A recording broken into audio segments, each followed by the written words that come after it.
To jaruminmu Abba Live-in me za ka iya cewa dangane da wannan shooting da za mu soma yanzu haka? Gaskiya ba abin da zan iya cewa sai dai in gode Allah da ya kawo mu wannan lokaci da har na zo garin Abuja zan taka sabon aiki. Da haka ina roƙon Allah ya taimaki wannan kamfani naku da kuma mu kanmu baki daya mai Garanti TV da kuma sa mu gama fara aikin nan lafiya mu gama shi lafiya. Amin.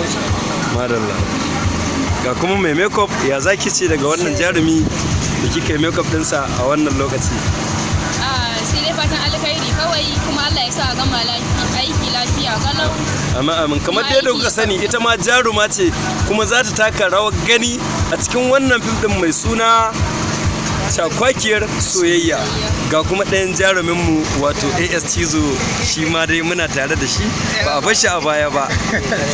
So ba abin da zan ce a wannan tafiya sai in ce ubangiji Allah ya kara mana ci gaba da duk sauran irin masu harkokin mu da ma waɗanda suke wasu harkokin da so wannan kamfani wato mai Garanti Entertainment ya yi bala sannan ya ɗauki nauyin kawo maku shirye-shirye kala daban-daban na nishaɗantarwa da ma wa'azantarwa da faɗakarwa gaba ɗaya dai so ubangiji Allah ya ba mu sa'a daga naku AS Cizo mai Garanti Entertainment. Wannan kuma da kuke gani shine celebrity da kuka saba gani wato Salis ɗan Larabawa wanda ya fafutuka a cikin fim ɗin